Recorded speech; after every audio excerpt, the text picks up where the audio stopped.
श्रवणं कीर्तनं विष्णु स्मरणं पादसेवनम् अर्चनं वन्दनं दास्यं साख्यम् आत्मनिवेदनम् इति पुंस अर्पिता विष्णु भक्तीचे नवलक्षणम् क्रियात् भगवतो आद्दां तन्मय धीम उत्तमम् श्री प्रह्लाद वाच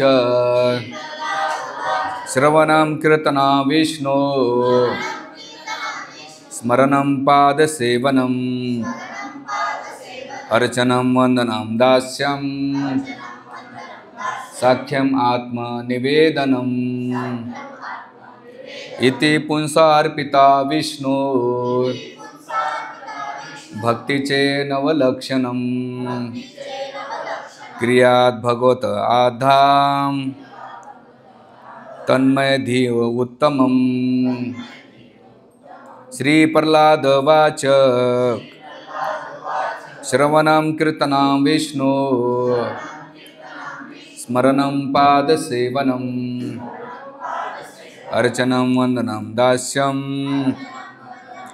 साख्यम् आत्मनिवेदनम्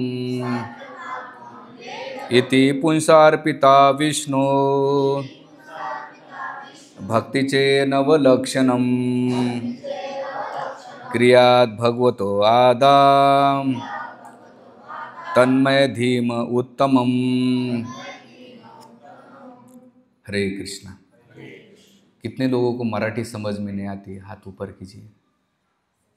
सभी को आती है? अच्छा, हाँ, हरे कृष्णा। तर सगळ्या भक्तांचं आजच्या जगन्नाथ बलदेव सुभद्रा मैया मंदिरात आपलं हार्दिक स्वागत आहे। विशेष करून हे मंदिराचे मंदिराचे जे काही मंडळ आहे, विशेष करून आमच्या माताजी साहू माताजी यांनी खूप प्रयत्न केले त्यांनी आणि त्यांच्या चिरंजीनं की इथे, आणि माझी इच्छा होती की ज्यांची कथा बोलायची तर त्यांच्या चरणाजवळ बसून जर कथा केली तर आणखीनच आपल्याला त्याचं भाग्य होतं। तो माताजी का मैं आपको बहुत ऋणी हूँ, तो यहाँ पे अपने जगह दिए हमें कथा करने के लिए। खास करके आपका जो बेटा है, हाँ, सोमा, मेरा छोटा भाई और बड़ा भाई दोनों भी सौम्य तो मैं आपका सब परिवारों का और यहाँ के जितने भी सभासद है, मंडल है, उनका मैं आभार व्यक्त करना चाहूँगा कि उन्होंने हमें यहाँ पे कथा करने के लिए अवसर दिया। तो इन सभी सदस्यों का और इन अध्यक्षों का हम आभार व्यक्त करें। जोरदार 3 बार हरि बोल, हरि बोल, हरि। तर आजपासून आपण जगन्नाथ बलदेव सुभद्रा यांच्याबद्दल, त्यांच्या कथेबद्दल श्रवण करू। खरं तर भगवत मार्गामध्ये 3 स्टेज आहेत। एक म्हणजे मुमुक्ष, बुभुक्ष आणि साधक। बुभुक्ष म्हणजे इंद्रिय तृप्तीवर आधारित असलेलं, म्हणजे त्याचं अख्खं जीवन इंद्रिय तृप्ती करण्यामध्ये जातं, याला म्हणतात बुभुक्ष। दुसरं आहे मुमुक्ष म्हणजे केवळ मुक्तीची कामना करणारे। बरेच लोक म्हणतात ना, मला मुक्ती पाहिजे, मुक्त झालं पाहिजे। आता मुक्ती काय? घरात कोणाकडून बायकोकडून मुक्ती पाहिजे, कोणाला नवऱ्याला मुक्ती पाहिजे, कोणाला सासूकडून मुक्ती पाहिजे, कोणी ऑफिसमध्ये मुक्ती पाहिजे, काही जण म्हणतात लय समाचार महाराज याच्यातून मुक्त पाहिजे। पण ॲक्च्युअली मुक्ती काय आहे? मुक्ती म्हणजे भगवत प्राप्ती करणं, त्याला मुक्ती म्हणतात। आणि तिसरं आहे साधक। साधक म्हणजे साध्य करतो, भगवत प्राप्ती साधनेनं साध्य करतो। जसं प्रभूजी मला गाडी घेऊन येते, ते साधन आहे, आणि साध्य काय? जगन्नाथ मंदिर आहे। त्या साध्येपर्यंत येण्यासाठी साधनाची गरज आहे। तसंच भगवत धामात जाण्यासाठी प्रल्हाद महाराज जेव्हा हा प्रसंग येतो भागवतामध्ये की हिरण्यकश्यप आपल्या प्रल्हाद महाराजाला मांडीवर घेतात आणि म्हणतात, बाळा तुझ्या शाळेमध्ये काय शिकलास तू? बेस्ट काय शिकला तुझ्या? आणि मला ते सांग। तेव्हा प्रल्हाद महाराज म्हणते, ह्या जगातली सगळ्यात बेस्ट वस्तू असेल श्रवणं कीर्तनं विष्णु स्मरणं पादसेवनम् अर्चनं वन्दनं दास्यं साख्यम आत्मनिवेदनम इत अर्पिता पुंसा भक्तीचे नवलक्षणम। हे 9 लक्षणा सगळ्यात सर्वोत्तम आहे। भक्ती आद्धा धीम उत्तम, सगळ्यात उत्तम आहे, जे भगवंताकडे घेऊन जाऊ शकतात। म्हणून जर ह्या जगन्नाथ, बलदेव, सुभद्रा मैया यांना जर समजून घ्यायचं असेल तर तुम्ही नेत्रांजन नेणार, घंटी वाजवणार आणि प्रसाद घेऊन निघून जाणार, पण त्याच्याबद्दल एवढं अट्रॅक्शन नाही वाटणार किंवा तुम्हाला त्यांच्याप्रती एवढा स्नेह वाढणार नाही. जोपर्यंत तुम्ही त्यांच्याबद्दल ऐकत नाहीत तोपर्यंत त्यांच्याप्रती अट्रॅक्शन किंवा आकर्षण होऊ शकत नाही. म्हणून या जगामध्ये कोणाच्या प्रती आकर्षित व्हायचं असेल तर सर्वप्रथम त्याच्याबद्दल माहिती घेणं महत्त्वाचं आहे. आणि जेव्हा माहिती घेतो तसं तसं आपल्या त्याच्याप्रती आकर्षण वाढत राहते. म्हणून हे जे मंदिर आहे इस्कॉन किंवा हे जे मंदिर आहे ते मंदिर बांधण्याचा उद्देश काय आहे? बुवा तुम्ही यावा, घंटी यावा, इथे पुजाऱ्याने प्रसाद दिला, टीका लावला, नाही. त्याचा उद्देश आहे की ज्या मंदिरामध्ये येतात तुमचं मन त्या अंदर म्हणजे मंदिरामध्ये लागतं का, भगवंतामध्ये तुमचं मन लागतं का, त्याला मंदिर म्हणतात. मंदिर याख्याची कळस बांधणं, डोम बांधणं नाही. तुमचं मन जे भगवंत आहेत त्यांच्यावर लागतं का हे महत्त्वाचं. आणि ते कसं लागेल? जेव्हा तुम्ही श्रवण करता. म्हणून कोणत्याही संस्थेचा किंवा कोणत्याही मंदिराचा उद्देश असला पाहिजे की ज्यांना आपण अधिष्ठान ठेवलेले, इष्टदेव ठेवले, त्यांना लोकांच्या प्रती आकर्षित करण्यासाठी आपण ते कार्य केलं पाहिजे. म्हणून इथे जेव्हा तुम्ही वृंदावनात जाता, मायापूर जाता किंवा जगन्नाथपुरीला जाता तर तिथे तुम्हाला प्रभुपाद म्हणायचे की तात्पर्यामध्ये कोणी भगवंताला पाहू शकत नाही आणि तुम्हाला भगवंत दिसणार पण नाहीत. तुम्हाला भगवंताला पाहायचं असेल तर तुम्ही डोळ्यानं पाहू नका, कानाने पहा. लोक पहिल्यांदा म्हणतात की कानानं कसं पाहणार? कानानं पाहायचं असेल तर त्यांच्याबद्दल ऐका. जसं तुम्ही त्यांच्याबद्दल ऐकता तसं तुम्ही त्या दृष्टिकोनातून पाहतात. आणि प्रभुपादांचे गुरु महाराज भक्तिसिद्धांत ठाकूर महाराज ते म्हणतात की भगवंताला पाहण्याचा प्रयत्न नका करू, ते तुम्हाला कधी दिसणार नाही. अशी भक्ती करा, अशी भक्ती करा की भगवंताने तुम्हाला पाहिलं पाहिजे. आपण किती वेळा आपल्याला भगवंत दिसतात, समोर असून सुद्धा भगवंत दिसत नाही. पण भगवंत म्हणतात अशी सेवा करा, अशी भक्ती करा की भगवंताने तुम्हाला पाहिलं पाहिजे. आणि त्यांना पाहण्यासाठी आपण त्यांच्या प्रती आकर्षित होण्यासाठी श्रवण केलं पाहिजे. म्हणून शास्त्रचक्षु आपलं आले पाहिजे. जसं भगवान कृष्ण अर्जुनाला दर्शन द्यायचं होतं, पण ते दर्शन देण्याचे पहिले त्याने असे चक्षु दिले की त्याने भगवंताचं ईश्वरूप बघितलं. म्हणून दूरदर्शन ह्या शब्दाचा अर्थ काय माहिती आहे? दूरचं दर्शन. तर ते म्हणतात की तुम्हाला कुठं काही मॅच असेल तर तुम्ही घरी बसल्या पाहू शकतात, त्याला दूरदर्शन. तसं भगवंत वैकुंठ धामात आहे, पण त्यांना पाहायचं असेल तर तत्वदर्शन समजून घेतलं पाहिजे. दूरदर्शनात तुम्हाला वेगवेगळ्या ठिकाणच्या माहिती पाहायला भेटते ह्या जगातलं. आणि भगवंताला पाहायचं असेल तर कोणतं दर्शन केलं पाहिजे? तत्वदर्शन. आणि ते तत्वदर्शन कुठं भेटन? गुरुकडे भेटेल. तद्विधी प्रणिपाते ना परिप्रश्नेने सेवया उद्देशन्ते ज्ञाना ज्ञानीनं तत्वदर्शन. त्या गुरुकडे ते तुम्हाला तत्व प्रदान करतात भगवंताकडे जाण्यासाठी. म्हणून भगवंताकडे जाण्याचे 3 मार्ग आहेत: प्रत्यक्ष, अनुमान आणि शब्द प्रमाण. प्रत्यक्ष म्हणजे डोळ्यानं पाहणे, पण डोळे अपूर्ण आहेत, डोळे भ्रमित होऊ शकतात. कधी कधी आपण डोळा जर असं केलं ना आपल्याला 2-2 चेहरे दिसतात किंवा 2-2 व्यक्ती दिसतात, किंवा आपल्या पाठीमागे काय चालते किंवा भिंतीच्या पलीकडे किंवा अर्धा किलोमीटरवर काय चाललंय आपल्याला कधीच दिसणार नाही. आणि कधी कधी डोळे भ्रमित पण होतात. म्हणून शास्त्र प्रत्यक्ष प्रमाणाला सुद्धा चुकीचं ठरवते. दुसरं अनुमान. अनुमान म्हणजे गेस करणे. तो असं भगवंत असे असते, निर्गुण निराकार असेल किंवा भगवंत असे आहेत. काही जण भगवंत लाईट म्हणतात किंवा भगवंत काय काय ज्याच्या त्याच्या व्याख्या वेगळ्या वेगळ्या आहेत. पण अनुमान गेस करणं ते पण चुकीचं आहे. तिसरं आहे शब्द प्रमाण. जसं आता इथं आमचं सागर आहे, तुम्ही त्याला पाहतायत. दुसरं अनुमान पण लावतायत. पण जेव्हा त्याच्याबद्दल तुम्ही ऐकता तर तुम्हाला काय होईल? त्याच्याबद्दल माहिती भेटणार आणि तुमचा पहिला जो दृष्टिकोन होता नंतरचा दृष्टिकोन लगेच बदलतो. तसंच भगवंताला समजून घ्यायचं असेल तर प्रत्यक्ष आणि अनुमानापेक्षा शब्द प्रमाणाद्वारे समजून घेतलं पाहिजे. आणि शब्द ह्या शब्दाचा अर्थ तिकडून येतात वेदांमधून, आणि वेद ह्या शब्दाचा अर्थ ज्ञान. आणि ते वेद कसे आहेत? परिपूर्ण अपौरुषेय. अपौरुषेय म्हणजे काय? भौतिक जगाच्या कोणत्याही व्यक्तीने त्याच्याबद्दल रचना नाही केलेली आहे, जे 4 दोषाच्या पलीकडे आहेत. कोणतं? अपूर्ण इंद्रिय, फसवण्याची वृत्ती किंवा इंद्रिय दोष किंवा चुका करणे, हे 4 फॉल्ट आहेत. पण वेद व्यास किंवा जे नारद मुनीसारखे प्रमाण आचार्य आहेत त्यांनी काय केलं आहे, ह्या दोषाच्या पलीकडे ह्या ग्रंथाची रचना केलेली. आणि ते जसं आपल्या कॉलेजमध्ये शाळेमध्ये दर 5-6 वर्षाने सिलेबस बदलतो, थेरी बदलतात, वेगवेगळ्या थेरी इन्व्हेन्शन्स होतात. पण एक आहे, 5000 वर्षापासून भगवद्गीता भागवतम जशाच तसं आहे, आपल्या वेळेस आहे ना, आपण गेल्यानंतर सुद्धा तशाच तसं राहणार आहे, त्याच्यात कोणताही बदल होणार नाही. हां, तर त्यासाठी सगळ्यात महत्त्वाचा उद्देश की ते ज्ञान अपूर्ण असल्यामुळे, या भौतिक जगाचं ज्ञान अपूर्ण आहे आणि भगवंताचं ज्ञान कसं आहे, पूर्ण आणि वेदाद्वारे प्रमाणित केलेलं आहे. तर अशा शास्त्रचक्षुनं जेव्हा तुम्ही पाहता, तर का बरं, तर भगवंताला जाणण्यासाठी आपण श्रवण केलं, शब्द घेतला पाहिजे. कारण काळ एवढा प्रभावशाली आहे, सूर्योदय होतो, सूर्यास्त होतो, आपला असाच वेळ निघून चाललेला आहे. पण आचार्य म्हणतात की जो कोणी भगवत कथा ऐकतो ना, त्याला सूर्यास्ताचा कोणताही फरक पडत नाही. जो भौतिक इंद्रिया तृप्तीमध्ये किंवा पशुवत जीवन जगतो ना, त्याला काळ काय करतो, त्याचा आयु हरती पुंसा, त्याचा हळूहळू आयु कमी करते. पण जो भगवत भक्ती करतो, भगवंताची भक्ती करतो, भगवंताचा आयु हरत नाही, तर त्याला आयु वाढून देतात. का? याचा जन्म शेवटचा आहे, याच्या पुढे त्याने जन्म घेऊ नये.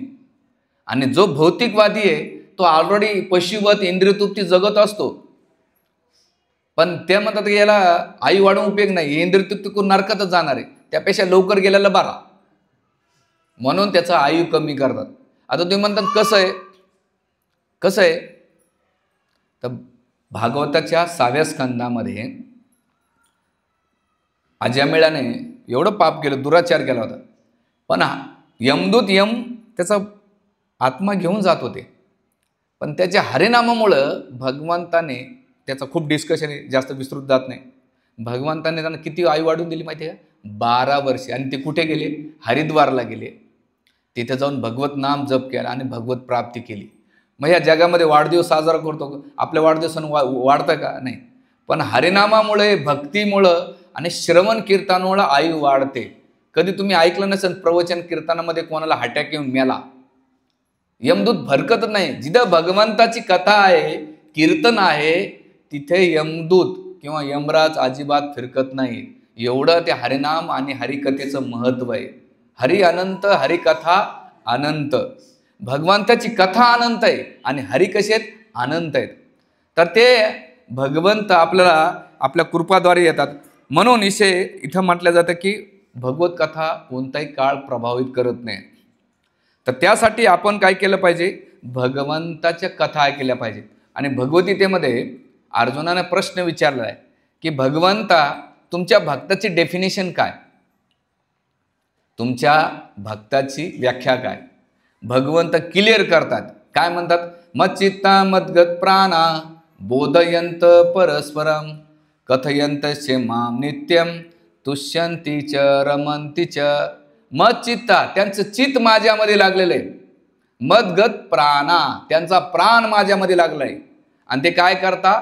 बोधयंत परस्परम, एकूण एकाला भेटल्यानंतर ते माझे भक्त काय करतात? कथयंतस्य माम नित्यम, माझ्या कथेबद्दल चर्चा करतात. आणि चर्चा केल्यानंतर काय होते त्यांच्या डिस्कशनमध्ये? तुष्यंतीच रमंतीच, त्या कथेमध्ये एवढे रमण होतात आणि संतुष्ट होतात की जगामध्ये कुठे त्यांना आनंद भेटत नाही. काही वर्षापूर्वी मी वृंदावनला गेलो होतो. वृंदावनला गोवर्धन परिक्रमा करताना तिथे एक फेमस स्वीट आहे, गिरिराज स्वीट. आणि मी आणि मुकुंदरसपूर्वी गेलो होतो. तर ते परिक्रमा करण्याच्या पहिले आम्हाला खूप भूक लागली होती. तर तिथे विदाऊट ऑनियन गार्लिक प्रसाद भेटतो आणि तो गोवर्धनजीला डायरेक्ट ऑफर्ड होतो.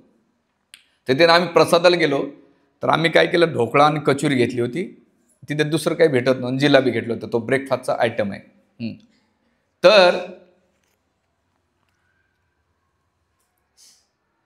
तर तिथे गेल्यानंतर असे 4-5 वृद्ध व्यक्ती बसलेले होते.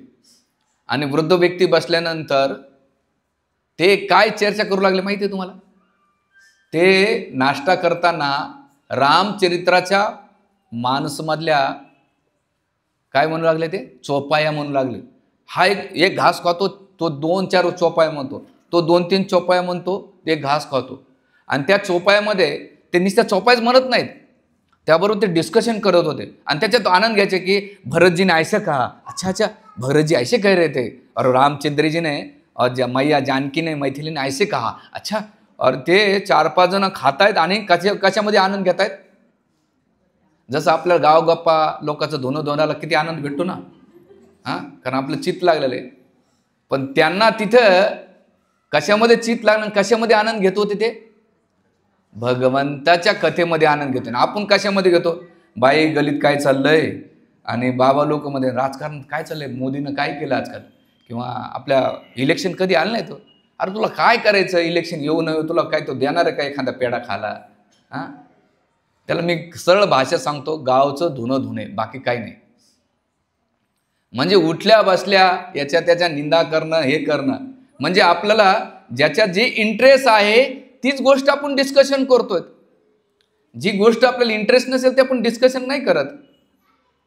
म्हणून इथे सांगण्याचा मेन उद्देश आहे की ते जे 4 वृद्ध व्यक्ती होते आमच्या 45 मिनिटांमध्ये, त्याच्या पहिले ते कधी बसले असे माहीत नाही, आणि नंतर बी त्यांच्या कंटिन्यू, आणि त्याच्यानंतर तो जिलेबी मागवत होता, ढोकळा मागवत होता, कचोरी, मला चांगलं हॉटेलवाल्याला बी चांगलं ज्ञानचा प्रसाद बी चालू.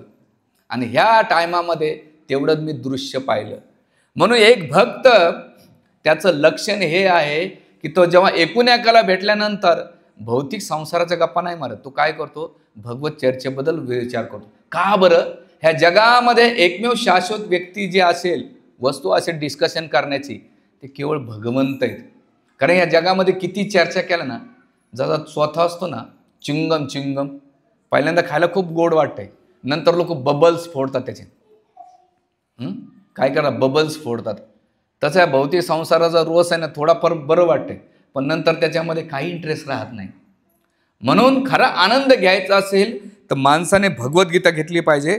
ते म्हणतात की ह्या जगामध्ये, प्रल्हाद महाराजांनी प्रश्न विचारला आहे कोणाला, ह्या जगातला वास्तविक आनंद कशामध्ये आहे, वास्तविक आनंद विचारलेला आहे कोणाने, प्रल्हाद महाराजांच्या मित्राने. त्यावेळेस प्रल्हाद महाराज म्हणतात, श्रीमद भागवत 7वा स्कंद अध्याय 9 श्लोक नंबर 39 आणि 40 मध्ये म्हणतात की हे सगळ्यात मोठा आनंद आहे की भगवंताच्या कथा ऐकणं, याच्यात मोठा आनंद आहे. प्रल्हाद महाराज म्हणतायत, श्लोक नंबर सही दिलेला आहे. आणि त्या कथामध्ये जो आनंद भेटतो ते म्हणतात दुःख कमी आणि सुखाची आनंद किंवा प्राप्ती होती. म्हणून इस्कॉनमध्ये वर्षानुवर्ष लोक काय एवढे आनंदी येतात, त्यांना पैसे दिले जातात का, त्यांना माहीत आहे एवढं भविष्य 1 घंटा प्रवचन झाले की नंतर भांडाऱ्याचा कार्यक्रम आहे. हां, म्हणजे कथा तर ऐकाय भेटते, पण कथेबरोबर ज्ञान आणि प्रसाद भेटतो. आणि कथा का ऐकायची, तुम्हाला सांगतो, ज्यांच्या जीवनात प्रॉब्लेम्स येतात ना, family problems, physically problems, officially problems किंवा सोशल प्रॉब्लेम, पॉलिटिक्स प्रॉब्लेम्स, ह्या प्रॉब्लेमला सोल्युशन काही नाही. आमचे गुरु महाराज नेहमी म्हणायचे, भौतिक जगामध्ये भौतिक समस्येला उत्तर नाही, पण मटेरियल प्रॉब्लेमला स्पिरिच्युअल सोल्युशन आहे. म्हणजे भौतिक समस्याला आध्यात्मिक उत्तर आहे. अर्जुनाच्या जीवनात प्रॉब्लेम्स आले, त्यांनी गीता ऐकली, आणि कोणता प्रॉब्लेम होता, आपल्या नातेवाईकांच्या समोर युद्ध करायचं होतं, दुसरं कोणाचं युद्ध नाही बरं, आणि त्यांना मारायचं होतं. अर्जुनाने गीता ऐकली, त्याच्या जीवनातले प्रॉब्लेम सॉल्व्ह झाले. परीक्षेच्या जीवनात प्रॉब्लेम्स आले, कोणाला, कशाचा प्रॉब्लेम, जन्म मृत्यू, मृत्यूला सामोरं कसं गेलं पाहिजे, हे सगळ्यात मोठा प्रॉब्लेम आहे. आणि ते भागवत ऐकल्यानंतर शेवटी परीक्षित महाराज काय म्हटले, काय नाही, मी चाललोय. म्हणजे या दोघांच्या, याच्यापेक्षा आपले मोठे प्रॉब्लेम होऊ शकत नाही. एकाला नातेवाईकाला मारायचं आणि एकाला मूर्तीला सामोरं जायचं. आहे का तुमच्यापैकी कोणाकडे एवढे प्रॉब्लेम? या दोघांच्या प्रॉब्लेमपेक्षा आपले प्रॉब्लेम किरकोळ आहेत. पण त्या किरकोळ प्रॉब्लेमला सुद्धा आमचे नेहमी, माझ्या जीवनात तर मला चांगला अनुभव आहे, कधी तुमच्या जीवनात टेन्शन प्रॉब्लेम्स आले ना, इकडे तिकडे पळूच नका. तुम्हाला ज्याचा अधिकारी व्यक्ती ना, त्याचे प्रवचन ऐका. तुमच्या प्रश्नाचं उत्तर कुठं ना कुठं भेटणार आहे, पण खाली तुम्हाला ऐकायची सवय ठेवली पाहिजे. अर्जुन आणि भगवान परीक्षित महाराजांचे प्रॉब्लेम सॉल्व्ह झाले, आपले सुद्धा प्रॉब्लेम सॉल्व्ह होऊ शकतात. म्हणून त्यासाठी सांगण्याचा मुद्दा असा आहे की सुख, आपल्याला जर दुःखाची निवृत्ती करायची आहे. मला एक व्यक्ती म्हटला, प्रभुजी पहले इस्कॉन में आने के पहले मेरी ज़िंदगी कैसी थी कि जीवन में थोड़ा थोड़ा दुख आया करता था, जिंदगी में थोड़ा थोड़ा दुख आया करता था। भक्ति में आने के बाद अभी मेरे जीवन है दुखमय बन गया, सुख थोड़ा थोड़ा आने लगा है। म्हणजे पहिलं माझं काय आहे, जीवनामध्ये थोडं दुःख यायचं, जीवनामध्ये थोडं सुख यायचं, पण आता जीवनच माझं दुःखमय झालंय। म्हणजे मुद्दा असा आहे की आपल्याला दुःखाची निवृत्ती करायची असेल, सुखाची प्राप्ती करायची असेल तर भगवंताबद्दल ऐका। ह्या जगातले सगळे प्रॉब्लेम सॉल्व्ह होतात। आणि पुढे ते म्हणतात की रूप गोस्वामी ते काय एक सुंदर पद्यावलीमध्ये ते म्हणतात, आहो आहो भिन्नर कलेर विधू सुधा सुधा रम मधुर मधुर मध्ये पदे पदे। ते काय म्हणतात, अहोर अहोर भिन्ना कलीर विदते सुधा सुधार मधुर पदे पदे। काय आहे मधुर पदे पदे? आणि सुधा म्हणजे अमृत, अमृत एवढं तुल्य गोड आहे। आणि काय आहे मधुर पदे पदे, ते प्रत्येक क्षणाला। मग काय मधुर पदे पदे? ते म्हणतात यशोदा यशोदा तनय गीयते। जे यशोदेचे पुत्र आहेत, कोण आहे? तनुज, गीयते, त्यांच्याबद्दल श्रवण केलं तर त्या पुढे त्याच्या श्लोकामध्ये काय म्हणतात, दिने दिने चंदन चंद्र शीतलम। जीवन काय होत आहे? दिने दिने चंदन चंद्र शीतलम, म्हणजे चंद्रासारखं आणि चंदनासारखं शीतल जीवन होत आहे जेव्हा तुम्ही कथा ऐकल्यानंतर। आणि मधुर पदे अमृत प्राप्त होत आहे आणि शीतल होत आहे आणि चंदनासारखा सुगंध येतोय। म्हणून इथे आपल्याला आध्यात्मिक जीवनामध्ये उन्नती करायची असेल तर भगवंताबद्दल चांगलं श्रवण करा। आणि यासाठी मग आता याला कसं ऐकलं पाहिजे तर ते म्हणतात परस्पर अनुकथनम। परस्पर अनुकथनम म्हणजे की जेव्हा तुम्ही ऐकलं ते दुसऱ्याला, पुढे या थोडंसं पुढे बसा।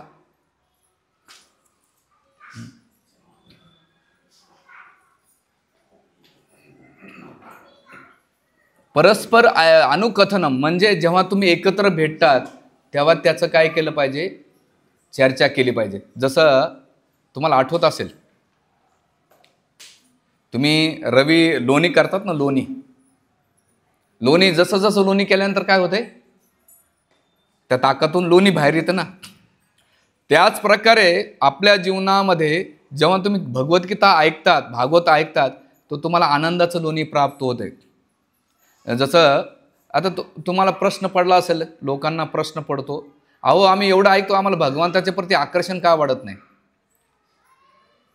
लोकांचा प्रश्न असतो। मी आहे परभणीचा आहे, मला लहानपणी आठवत आहे, माझे वडील कधी विहिरीतून पाणी काढायचं असेल ना तर शेणाचं पाणी करून त्या याच्यात टाकायचे, कशामध्ये? मोटरीमध्ये। जेवढं पाणी टाकते शेणाचं तेवढं पाणी फोर्सफुली बाहेर येते। किंवा हापशाला आम्ही पाणी भरायला जायचो तर त्या पाण्यामध्ये व्हॅक्यूम असेल, मराठीला व्हॅक्यूम काय म्हणतात? व्हॅक्यूम पोकळी। ते उन्हाळ्याच्या दिवसात पोकळी निघत नाही, किती तुम्ही पंप मारा पाणी येत नाही। तुम्हाला काय करावं लागतं? पाणी भरलं तर पाणी येतंय। तसंच भगवंताच्या आपल्यामध्ये पोकळी निर्माण झालेली आहे। कोणती पोकळी भरलेली? पोकळी निर्माण झालेली काम, क्रोध, लोभ, मद, मात्सर्य याची एवढी पोकळी झालेली आहे की मंदिरात येऊन आपल्याला भगवंताच्या प्रती आकर्षण नाही वाढत। लोक खूप कीर्तन ऐकतात, खूप प्रवचन ऐकतात, पण रात्रभर वाडाभर गाईन सकाळी पाहत काहीच नाही। म्हणजे लय महाराजांनी छान बोलले, असं दिलं, पण तुझ्या जीवनात काय फरक पडला? काय परिवर्तन झालं? काहीच नाही। माझ्या कानाला मनोरंजन वाटलं, पण जीवनात आत्मरंजन काहीच झालं नाही।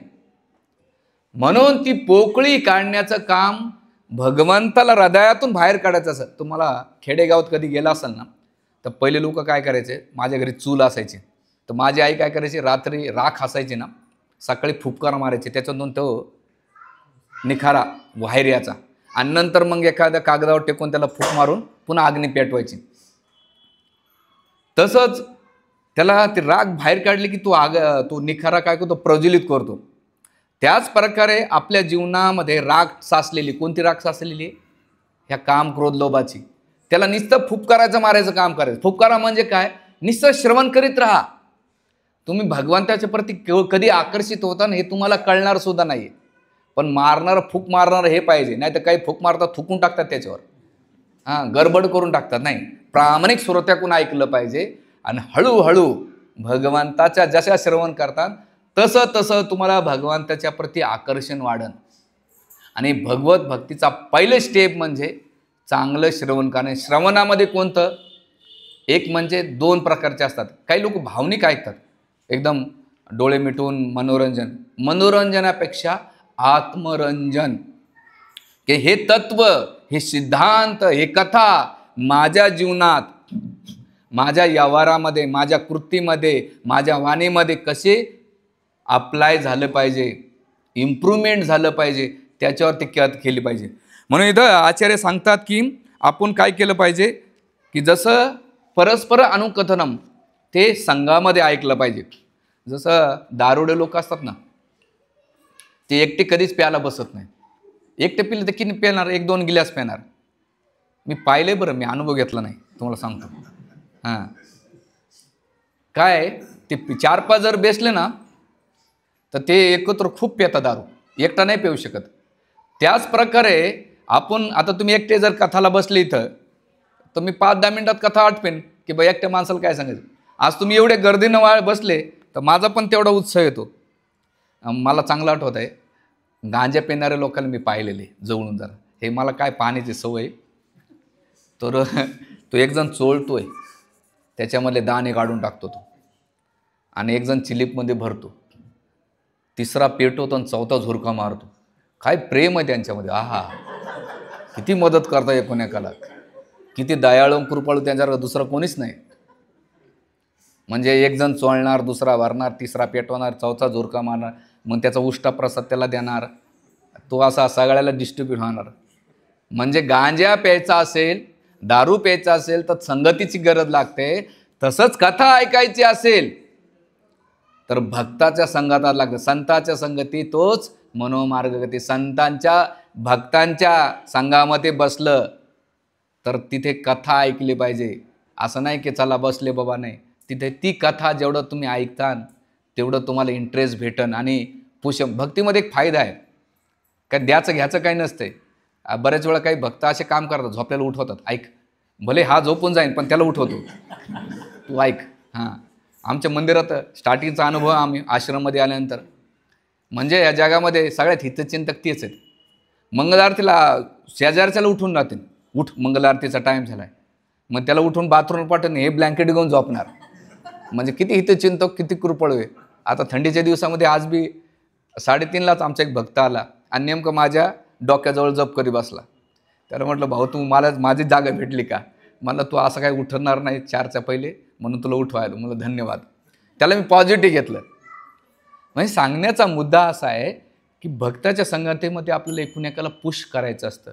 चला, पुश करणं म्हणजे काय, आजूबाजूच्या गलीत भरपूर काय होतात, चला हरे कृष्णा मंदिराचं इथं जगन्नाथ मंदिरामध्ये प्रवचन आहे आणि प्रवचनानंतर चांगला प्रसाद पण असणार आहे, येऊन बसा. जेवढं एखादा लय चाळस, समजा एखादा लय आळशी माणूस असेल, त्याला आंघोळ करायचा कंटाळा असेल ना, त्याला एकच काम करायचं, त्याला धरायचं आणि बाथरूममध्ये शावर खाली नुसतं बसवायचं आणि शावर उभा करून द्यायचा, चालू करून द्यायचा.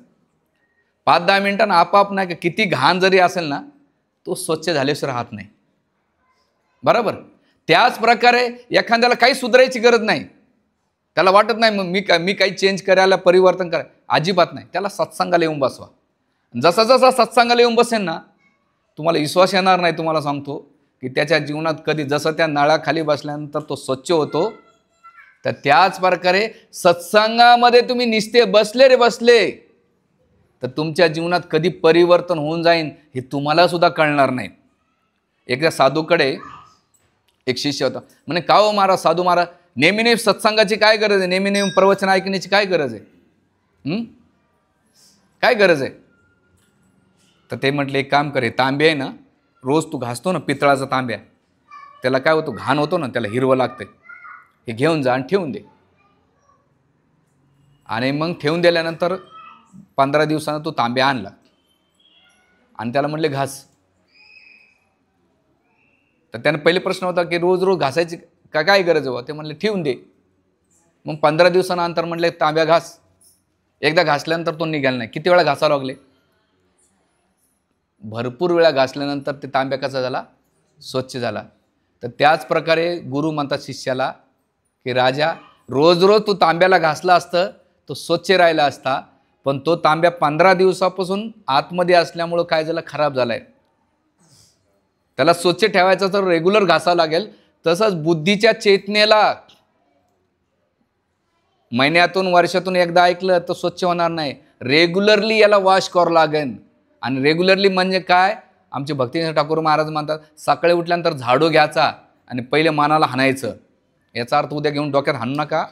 सांगण्याचा मुद्दा असा आहे की हे मन, आता तुमच्याकडे 2 चॉईस होत्या. एक तर तुम्ही पिक्चरची मालिका पाहू शकले असते. कोणत्या मालिका चालू आहे सध्या लेटेस्टमध्ये माहीत नाही, तुमचे तुम्ही मलाच हां ज्या असतील त्या. पण दुसरी चॉईस तुम्ही काय घेतली, इथं कथा, इथं येऊन ऐका. आणि हळूहळू जसा तांब्या रोज घासला स्वच्छ राहतो, तो कधी धुतला, कधी 15 दिवसानं घासला तर त्याला वेळ लागेल. तसं चेतनेला शुद्ध करायचं असेल, साफ ठेवायचं असेल तर वारंवार ऐकलं पाहिजे भगवंताचं. आणि जेव्हा तुम्ही वारंवार ऐकता तेव्हा त्या भगवंताची प्रीती वाढेल. तर त्यासाठी फायदा काय आहे, ते म्हणतात की अर्जुनाची अवस्था ऐकण्याच्या पहिले कशी होती आणि ऐकल्यानंतर अवस्था कशी झाली, परीक्षेची अवस्था कशी होती आणि ऐकल्यानंतर कशी होती. तसंच भक्तीमध्ये माझा जीवनातले इथले बरेच भक्त इस्कॉनचे भक्तीचे येण्याच्या पहिले त्यांची अवस्था कशी होती. जसं प्रभुपाद अमेरिकेमध्ये गेले, हिप्पी लोकांनी त्याने प्रिचिंग केली आणि हिप्पीचे काय झाले, हॅपी झाले. म्हणजे भक्तीचे येण्याच्या पहिले ते हिप्पी होते आणि भक्तीत आल्यानंतर काय झाले, हॅपी झाले. आता आपण काय हॅपीचे हिप्पी होऊ राहिलेत. म्हणजे तुझं आहे तुझ्यापाशी तरी जागा आपल्याजवळ आहे, पण तरी आपण काय करतो, दुसऱ्याच्या मागं लागलेलं. तर त्यासाठी सगळ्यात महत्त्वाचं की आपल्याला ह्या गोष्टीचा घेतलं पाहिजे. आणि म्हणून प्रवृत्ती बदलते. आणि भक्तिसिंह ठाकूर महाराज ब्रिटिश काळामध्ये प्रवचन करायचे. तर प्रवचन करीत असताना त्याने एक एजंट पाठवला भक्तिसिंह ठाकूर महाराजाकडे की यांची माहिती काढून घे. तर भक्तिसिंह ठाकूर महाराज एवढं प्रवचन करायचे इंग्लिशमध्ये, तर ब्रिटिश लोक डिक्शनरी घेऊन बसायचे. तर जे एजंट त्यांच्याकडे पाठवला त्यांच्या सत्संगामध्ये येऊन त्याचं परिवर्तन झालं. म्हणजे नंतर तो एजंट काय झाला, भक्त झाला. तर जसं तुम्ही काय होतं, हळूहळू परिवर्तन होत आहे. असं नाही की आज भरतीन उद्या चक्रवर्ती, असं नाही होऊ शकत, वेळ लागतो. तर त्यासाठी आपण ह्या गोष्टीचं केलं पाहिजे. आता तुम्ही म्हणता काय भगवंत कसे भेटतात, तर पद्यावधीमध्ये एक सुंदर श्लोक आहे. त्या श्लोकामध्ये म्हणतात, ज्या ठिकाणी कथा असते ना त्या ठिकाणी साक्षात भगवंत, यत्र गायंती मत भक्ता तत्र तिष्ठामि नारदा. नारद, ज्या ठिकाणी माझे भक्त भजन करतात, प्रवचन करतात, त्या ठिकाणी मी निवास करतो. बरं एवढंच नाही, तर पद्यावधीमध्ये श्लोक म्हणतात, तत्रैव गंगा यमुना चैव तत्र गोदावरी तत्र सरस्वती चैव सर्वाणि तीर्थानि वसंती तत्र यत्र अच्युत उदर कथा प्रसंग. ते म्हणतात ज्या ठिकाणी अच्युताची कथा, अच्युत म्हणजे भगवान विष्णूंची कथा होती, सर्व तीर्थानी वसंती, सगळे तीर्थ तिथे निवास करतात. आणि कोणते, तत्र गंगा तत्र यमुना तत्र गोदावरी तत्र सरस्वती, ह्या सगळ्या निवास करतात. भागवताच्या पद्मपुराणामध्ये एक एक उचला ना, राहू द्या, ज्याला घ्यायचं ते घेईन. हो, हरे कृष्णा कृष्णा कृष्णा, आवाज ओढा, आवाज, हरे राम राम राम हरे हरे कृष्णा कृष्णा कृष्णा हरे हरे, हरे राम राम हरे कृष्णा कृष्णा हरे हरे राम. हां हरे कृष्ण. आवाज येतो सगळ्याला. तर सांगण्याचा मुद्दा असा आहे की ज्या ठिकाणी भगवत कथा होते त्या ठिकाणी सगळ्या नद्या निवास करतात आणि भगवंताचा वास होतो. म्हणून इथे ज्या ठिकाणी कथा ऐकल्या जाते, हरिकथा, तर त्याच्यामध्ये 26 गुण निर्माण होतात. लग्नामध्ये 36 गुण जुळवतात ना लोक, तर 36 गुण जुळवायचे असेल त्याला सत्संगामध्ये येऊन बसा. आमच्या मंदिरात आता 36 गुण जुळवायला लोक लय येऊ राहिलेत आजकाल. पोरी आले की त्यांचे गुण जुळून जातात आपण. म्हणजे तो वेगळा भौतिक हास्याचा हे झाला. पण आपल्याला सद्गुण वाढवायचे असेल, तुम्ही ज्याच्याबद्दल ऐकता ना, मी नेहमी एक सांगत असतो की काही लोक चर्चा करतात ना, त्या चर्चेहून कळतं की त्यांची लेवल काय. जे पोटात आहे ते वटात येते. तुम्ही जे ऐकलं दिवसभर तेच बोलणार ना. आणि तुम्ही भगवंताबद्दल ऐकता तर भगवंत निघतील. भौतिक संसाराचं ऐकता तर भौतिक संसार बोलणार आहे. म्हणून आपल्या बोलण्यावर, आपल्या डिस्कशनवर कळत आहे की आपली स्टेज काय. तर ते म्हणतात, आचार्य म्हणतात की हरिकथा ऐकल्यानंतर 26 गुण डेव्हलप होतात आणि ते गुण तुम्हाला कळणार नाही, ते सद्गुण तुमच्यामध्ये येतात आणि त्याला सौंदर्य म्हणतात. कसं सौंदर्य? हनुमान जी बाहर से बंदर थे लेकिन अंदर से बाहर से बंदर लेकिन अंदर से सुंदर थे. म्हणून रामायणामध्ये सुंदरकांड लिहिला तो कोणासाठी लिहिला आहे? हनुमानजी लिहिलेला आहे. म्हणजे बाहर से बंदर थे लेकिन अंदर से सुंदर है. हमारा उल्टा है, हम बाहर से तो बहुत सुंदर है लेकिन अंदर से क्या है? बंदर है. तुम्हारा कैसे प्रभु जी? हमारे बंदर की वृत्ति हमारे बीच में पड़ी है. लस्ट, अँगर, काम, क्रोध एवढं भरलेलं आहे. बाहेरून तो लय पॅकेज 2 इंचाचा चुना थर लावून सुंदर दिसायला काही नाही हो. पण आपल्या जवळ येऊन लोक पळून जातात का जवळ येतात, हे आपलं सक्सेस आहे. म्हणून बाहेर सुंदर बनण्याचं करू नका. भगवंताला बाहेरची सुंदर आकर्षित नाही करू शकत. कुब्जा कोण होती? लय सुंदर ब्युटी होती का नाही? हां, जटायू कोण होता? सुंदर होता का? हां, शबरी कोण होती? आपण म्हाताऱ्या लोकांना जवळ सुद्धा बसू देत नाही हो. थरथर कापत असेल तर त्याला आपण धुटकारत लावतो. शबरी कोण होती? जर्जर होती. तिचं सगळ्या शरीरावर शिरकुट्या पाडल्या होत्या. हां, पण तरी भगवंत स्वतः तिचे उष्टे बोरं खाल्ले. बाहेरच्या सुंदरतेला पाहिलं नाही भगवंताने. भगवंताने अंतरच्या सुंदरतेला पाहिलं. जटायूकडे पाहिलं, कुब्जाकडे पाहिलं, हनुमानजीकडे पाहिलं. म्हणून मायबापानं ह्या लोकांनी काय केलं माहिती आहे का त्यांच्या जीवनामध्ये, की ते आतून सुंदर कसे झाले. त्यांनी हृदयातून भगवंताला आकर्षित केलेलं आहे. आणि जेव्हा तुम्ही हृदयातून भगवंताला आकर्षित करतात ना, तर भगवंत तेवढं तुमच्याकडे आकर्षित होतात. तुमची जेवढी ओढ असेल ना, तेवढीच ओढ भगवंताची तुमच्याकडे असते. तुमची ओढ तेवढी नसेल ना, तर भगवंताची पण ओढ तुमच्याकडे नसेल. एखादं बाळ रडत असेल ना, टॅ टॅ टॅ, आई सगळे कामं सोडते आणि पहिले त्याला घेते. त्याच प्रकारे आपली जर तळमळता त्या बाळासारखे असेल तर भगवंत धावून येतात. आपण मूळ आले मैं आया मन में चलो तपोवन में, आता गलित होतंय सत्संग चला, नाही. हृदयातून अंतःकरणातून ती तळमळता वाढली पाहिजे, ती तीव्रता वाढली पाहिजे. नाही, भगवंता या संसारासाठी मी खूप प्रयत्न केले आणि या संसारासाठी करून एक दिवस माझ्या हाताला काही येणार नाही. याच्या पहिले कोणी घेऊन गेलं का हो? किती लोक घेऊन गेले का? आजोबा पंजोबा काय? मी 6-7 महिन्यापूर्वी एका घरी गेलो होतो. एक म्हातारी वारली होती. त्या म्हातारीच्या बाजूला अशा 2 सुना खूप रडताना मी पाहिलं. मला नवल झालं, ह्या सुनाने जिवंतपणे कधी म्हातारीला पाणीसुद्धा दिलं नाही आणि एवढ्या रडतात कसं काय? आणि म्हातारीची एक एक गोष्ट आठवून रडतात. मला बी आनंद झाला की किती प्रेम आहे. नंतर कळलं या दोन्हीचं लक्ष, या दोन्ही म्हातारीचं लक्ष त्या बोरमाळावर होतं. कायवर होतं? म्हातारीच्या बोरमाळ्यावर, कानातल्या पुतळ्यावर होतं. हिला वाटतं मी उठून गेले तर ही हात मारेल. तिला वाटायचे ही मी जर उठून गेले तर ही हात मारेल. म्हणजे म्हातारी प्रेम नव्हतं. प्रेम कोणावर होतं? बोरमाळावर होतं. म्हणजे या जगातली भामटीगिरी आपल्याला कळते. म्हणून ह्या जगातलं नाही का कोणीच कोणाचं नाही हो. कोणीच कोण नाही ह्या जगात. भगवंताशी दुसरं कोणीच नाही. हां, संसार करायचा याचा अर्थ हे नाही की तुम्ही सगळं घरदार सोडा आणि आमच्यासोबत या. नाही, की तुम्ही जिथं राहा.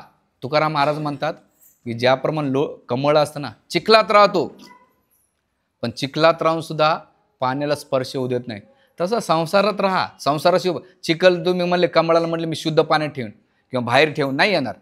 त्याचा गुण राहण्याचा चिखलातच आहे. पण चिखलातून तो वाढ झाला ते कमळ कुठे येते? जगन्नाथजीच्या चरणाजवळ येते. तसं संसारूपी चिखलात राहा. लोक तुमचा द्वेष करतील, कपट करतील, भांडण तंटा करतील. तुमच्या नेहमी काही नाही काही तुमच्याशी चांगलंच कोणीच भेटणार नाही. तुम्हाला असं कधी समजू नका.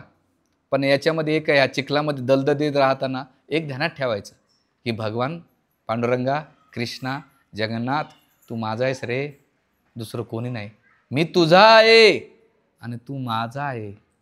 ही जेव्हा भावना निर्माण करतात ना, तर जगन्नाथ जे ना खाली उतरते ना.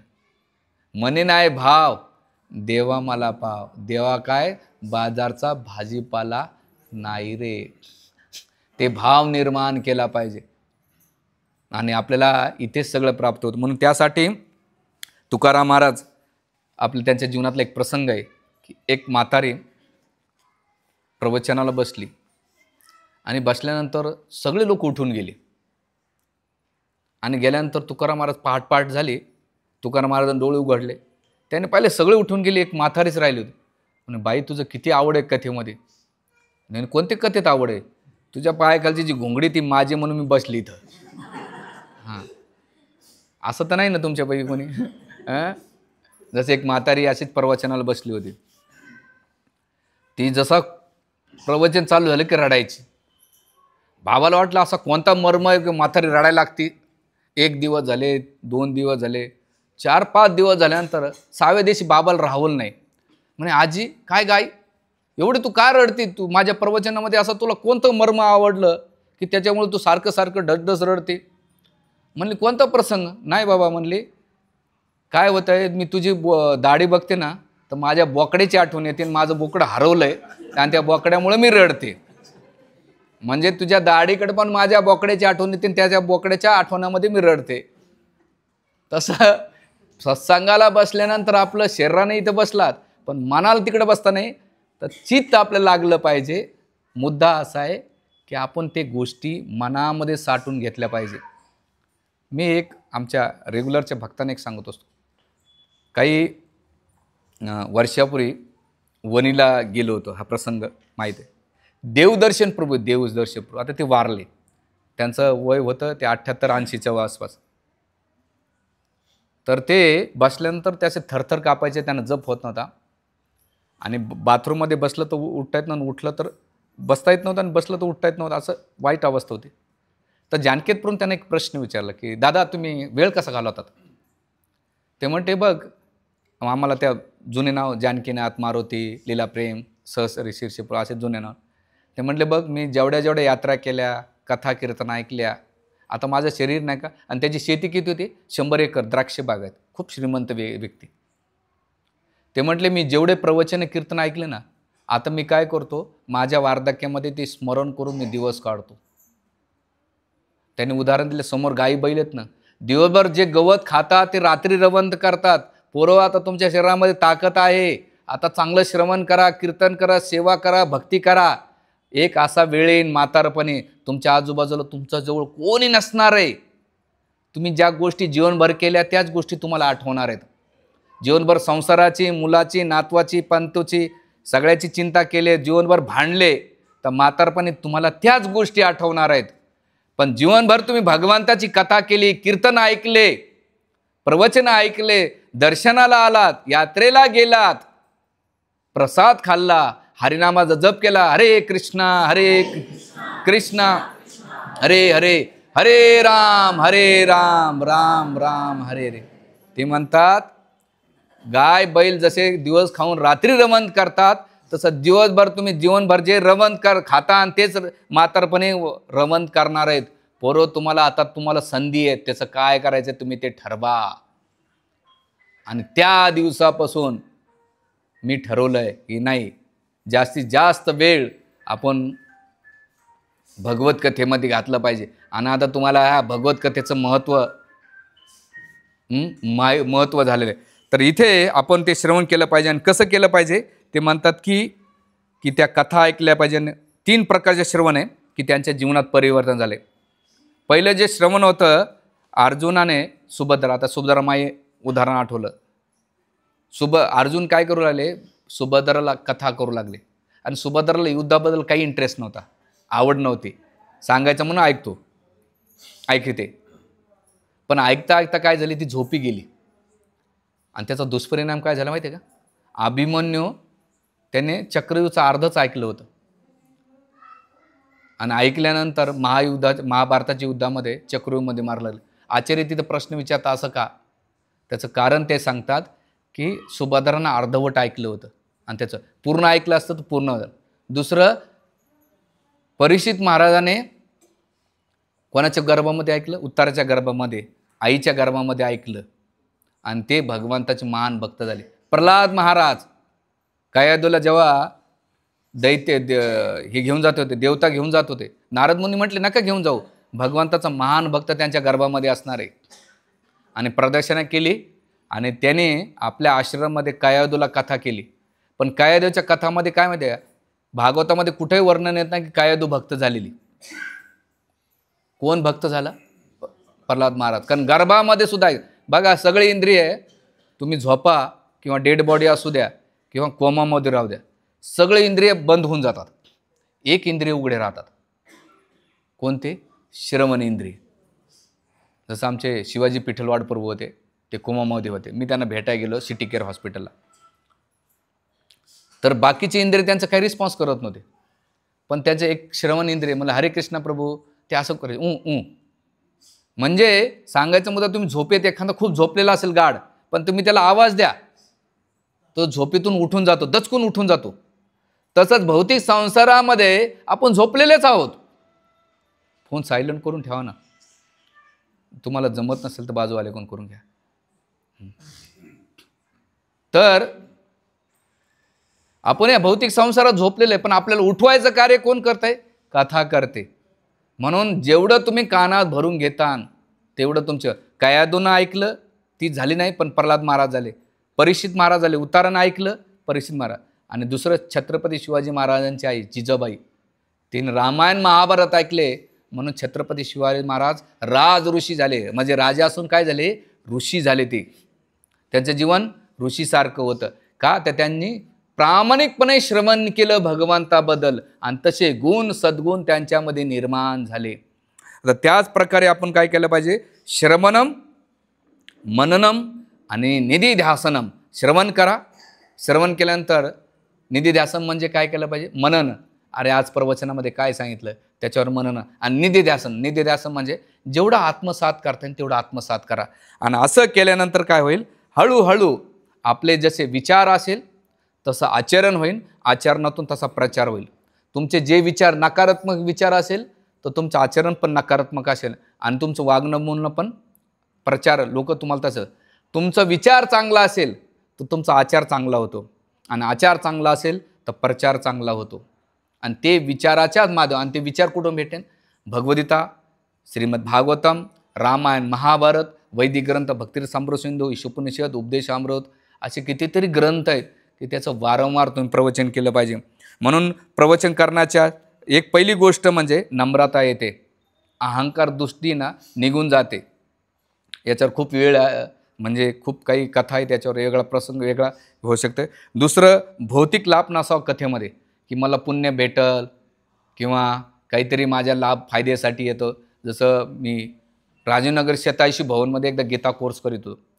एक मनुष्य एवढा उत्साहाने यायचा 3 दिवस, मला कळालंच नाही एवढा माणूस, म्हणजे असं वाटायचं आतेरे भक्ती चोरे लक्षण, हे मला नंतर कळालं. एवढं केल्यानंतर शेवटी म्हणतो की प्रभूजी मला 15-20 मिनटं द्या ना गीता कोर्स नंतर. म्हणलं का हो, काय पाहिजे? म्हणले माझे आम्यूचे काहीतरी प्रोडक्ट्स असतात, आम्यूज काहीतरी संस्था आहे. हां, आणि त्याने पाहिले 250 ते 250 लोक आहेत. आणि 3 दिवस त्याने अटेंड केला पुढे पुढे आणि प्रश्न विचारायचा, मला 15-20 मिनटं द्या. तर मला असं वाटलं नाही द्यावा तर हा निघून जायचा, आणि द्यावा तर लोक म्हणते महाराज मार्केटिंग करतात. खरं तर काय करायचं, धर्मसंकट पडले. त्यानं म्हटलं उद्या करून ॲडव्हान्समध्ये. नाही नाही आजच करायचे. म्हटलं जाऊ दे आता. दिलं आणि चालू झालं. मग लोक माझ्याकडे पाहायला लागले, मी खाली मान घाललं. म्हणजे तिथं त्याचा कथेचा उद्देश काय होता की एवढे जण भेटले आमच्या मंदिरात, येतात ना याला शिवाली ओळख करतात. एक जण होता वाणी नावाचा व्यक्ती, तो आला 8 दिवसात, त्याने तिलक लावला. मला वाटलं वा वा वा, एक भगत भेटला. पुढच्या आठवड्यात कंठीमाळा घातली, वा वा वा.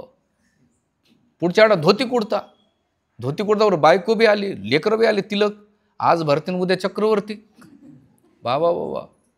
असं वाटलं अरे एवढा भगत कुठंच भेटला नाही. नंतर म्हटलं प्रभूजी तुमचा ग्रुप लय मोठा आहे. म्हणलं हो चांगलं आहे ना, मला ओळख करून द्या ना तुमच्या ग्रुपमध्ये सांगा. त्यानं आधी माहिती काढली होती आणि काढल्यानंतर मग चालू झालं ना भाऊ. मला मोठमोठे कोणाला इन्शुरन्स काढायचा असेल, कोणाची पॉलिसी काढायची असेल, कोणाचं काय करायचं असेल, तो काढ वाटत चालला. आणि मग त्याला माहीत नाही की भक्त किती चतुर आहे. कृष्ण भक्त बडा चतुर, एवढे सोपे नाही ते. हां, जरी तिलक लावला असेल तरी ते तिकडं बी असतात, सरळ बी असतात. पण तो पुढच्या 1-2 महिन्यात गायब झाला. म्हणजे आपला भौतिक लाभ नसावा, आपला मेन कथेमधला लाभ असायला पाहिजे, मला भगवंत पाहिजे. आणि बाबा लोकांचा काय हेतू असावा की लोकांनी भगवत गेलं पाहिजे. असं नाही की तुमच्याकडून किती दाक्षिणा भेटते, तो जर लाभ असेल ना, कथा करून निसता तो पोपटपंची आहे, त्याला भगवंत नाही भेटणार. म्हणून कथा करण्याचा लाभ हे असला पाहिजे, प्रवक्ता जो असतो त्याचा भाव असला पाहिजे की लोकांनी भगवत भक्ती स्वीकारली पाहिजे. आणि जो श्रोतावर्ग आहे, पुण्य नाही तर मला भगवंत भेटला पाहिजे, हा लाभ असला पाहिजे. आणि तिसरं म्हणजे जीवनामध्ये आचार केला पाहिजे. आमचे आचार्य म्हणतात 100 विचारापेक्षा एक आचरण महत्त्वाचं आहे. 100 विचारापेक्षा एक आचरण महत्त्वाचं आहे. तुम्ही 100 विचार घेऊ नका, पण एक आचरणात आणा. लोक खूप ऐकतात, पण ते मला कधी कधी म्हणतात त्याला गरज होती, आज ते आलं नाही प्रवचनामध्ये. तुम्ही लय पॉईंट बोलले, अरे बाबा त्याला नाही, तुझ्यासाठी आहे. तू दुसऱ्याचा उद्धार, लोकाला बदलण्याचा प्रयत्न नका करू, स्वतःलाच बदला. कोण बदलणार हो? कोण कोणाचं ऐकतंय? घरातलं ऐकत नाही, शेजारी ऐकत नाही, ऑफिसचं ऐकत नाही. अहो, आपण ज्याला जन्म दिला तो ऐकत नाही, त्याचं कोणी ऐकत नाही. बायको ऐकत नाही, नवरा ऐकत नाही, सासू. जगाला बदलूच नका, स्वतःला बदला. लय आनंदाचा मार्ग आहे. पण आपण येडी आहेत, अख्खं जीवन जातं लोकाला बदलणार तरी बदलत नाही, आणि त्याच्यामुळे मनस्ताप करून घेतात. म्हणून मनस्ताप करून घेऊ नका. परिस्थितीला नका बदलू, मनस्थितीला बदला. काय? परिस्थिती को मत बदलो, मनस्थिती को बदलो, यही जीवन का सुख मार्ग आहे. तर त्यासाठी इथं हे करा. आणि सगळ्यात महत्त्वाचं शेवटी ते म्हणतात की वाणी सेवा ही भगवत प्राप्त. एक वपू आणि वाणी. वपू म्हणजे फिजिकल सेवा करणं, आणि वाणी म्हणजे भगवंताची कथा ऐकली होय. आणि हे जर तुम्ही केलं, वाणीची सेवा, जेव्हा वारंवार प्रवचन ऐकता, प्रल्हाद महाराज म्हणतात की भगवंता जो चांगलं श्रवण करतो त्याची सेकंड स्टेप आहे श्रवणानंतर कीर्तन. कीर्तन म्हणजे जप चांगला करू शकतो, आणि ज्याचा जप चांगला होतं त्याचं स्मरण होऊ शकतं. आणि ज्याला चांगलं स्मरण करायचं असेल त्याने काय केलं पाहिजे? कीर्तन केलं पाहिजे. आणि कीर्तन चांगलं करायचं असेल श्रवण केलं पाहिजे. श्रवणामुळे कीर्तन होतं, कीर्तनामुळे स्मरण होतं, आणि स्मरणामुळे कीर्तन होते, आणि कीर्तनामुळे श्रवण होते. हे इंटरडिपेंडन्स आहे तिन्ही पण. तर त्यासाठी आपण रेग्युलरली इथे जगन्नाथ मंदिरामध्ये सत्संग कार्यक्रम होतो आहे. इथे नित्यनियमाने दर शुक्रवारी संध्याकाळी 7:30 ते 8:30 प्रवचन होणार. त्याच्यानंतर 15-20 मिनटं कीर्तन आणि महाप्रसादाचा कार्यक्रम होणार. तुम्ही या, तुमच्या आजूबाजूच्या शेजाऱ्या पाजाऱ्या नातेवाईकांना घेऊन या. असे सुंदर सुंदर व्याख्यान, रामायण, महाभारत, भगवद्गीता, अन्य ग्रंथाच्या आधारावर कथा, सगळ्याच गोष्टीचा उहापोह केला जाईल. आणि त्याच्यानंतर आपल्या जीवनात जेवढं जमल होईल तेवढं तुम्ही भगवंताला प्राप्त करा. हरे कृष्ण हरे कृष्ण कृष्ण हरे हरे, हरे राम राम राम हरे. आणि त्यामुळे भगवंताची प्राप्ती करा. खूप खूप धन्यवाद. हरे कृष्ण.